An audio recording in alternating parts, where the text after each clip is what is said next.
Hi guys, welcome to my channel. I discovered a raw food style in 2007 and I was blown away by how food can energize and heal the body, but also how food can taste so vibrant and so delicious.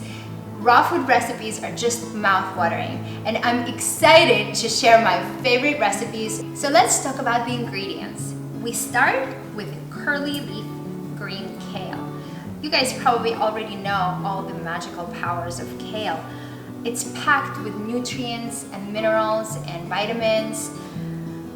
But one of the most magical powers that it has is it has an alkalizing effect on the body. In fact, all leafy greens balance out the pH of your digestive system.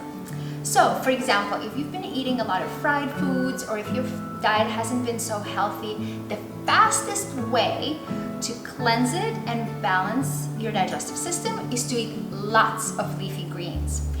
However, if you just chew on these leaves, they're not so tasty. So this recipe is a great way to get lots of leafy greens into your diet.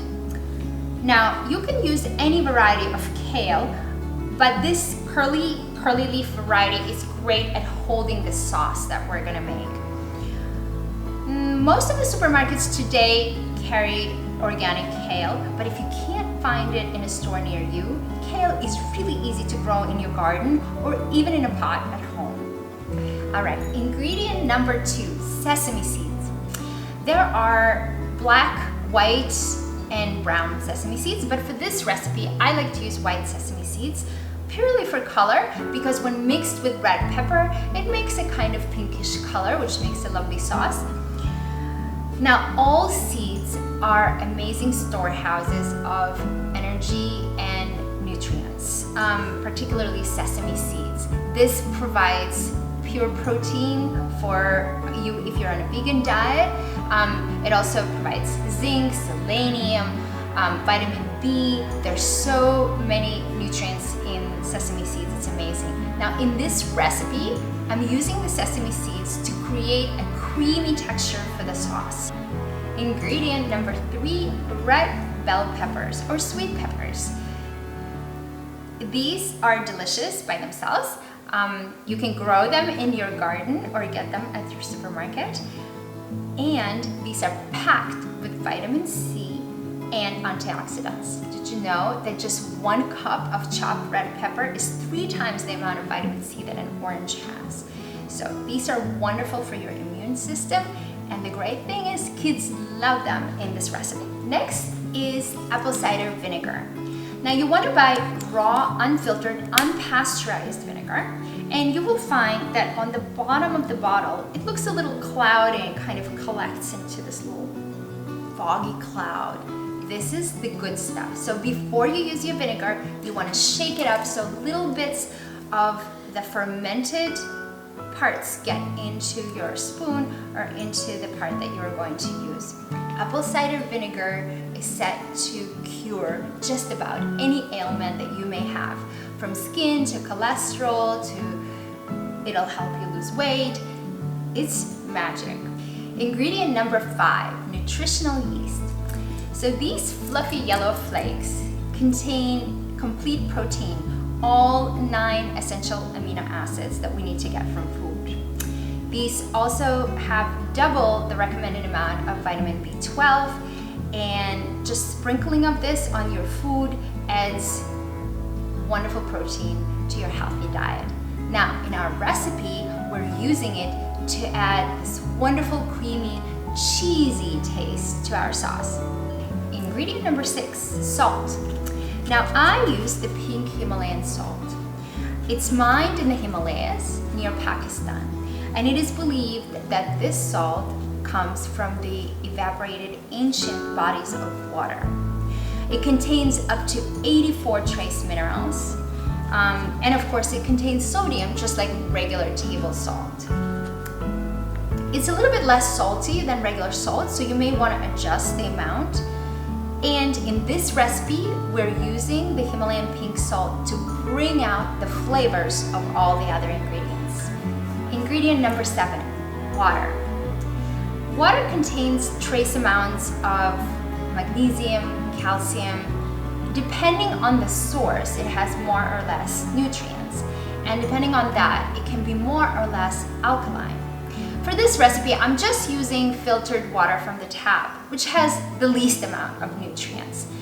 However, you can also energize water because it has memory. So you can give an intention to your water by just holding it in your hands and focusing your intention and giving this to the water. So basically, you can give water your own charge, positive charge. In this recipe, we use the water to break down the sesame seeds to make the smooth consistency of our sauce. Now you can get creative with this recipe and add a few of your own ingredients, and just a few optional ingredients that I want to suggest. First of all, if you don't have sesame seeds, you can substitute them with cashews.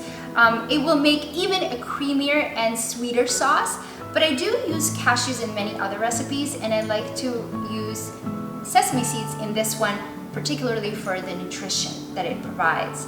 Another optional ingredient is garlic. This garlic I grow in my garden, so it's a little bit earthy.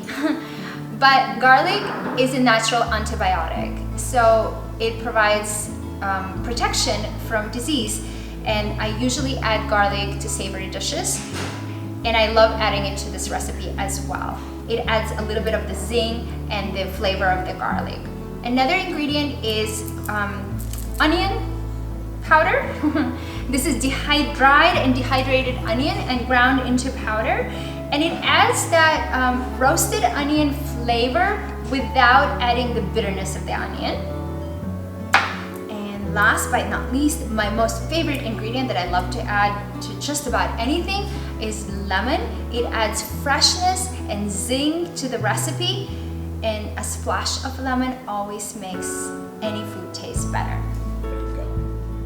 And now that we talked about the ingredients, making this recipe only takes a few minutes. So let's get started. The best way to wash leafy greens is to let them soak first in a large bowl of water. All the little dirt or bugs will float away. You can then rinse them out a few times and dry with a towel. The next step is fun, and you can get your young helpers to do this. We strip the leaves from the stems and tear them into medium-sized pieces. Now put all of your ingredients in the blender and blend. You may need to add water gradually to the blender to get the perfect smooth consistency of the sauce. Sesame seeds take some time to break down and blend. Pour your sauce over the kale leaves and massage with hands for a few minutes.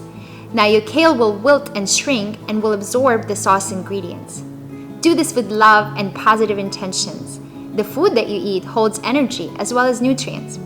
When the sauce is evenly distributed, transfer the kale to a reflex sheet and dehydrate overnight or longer if needed.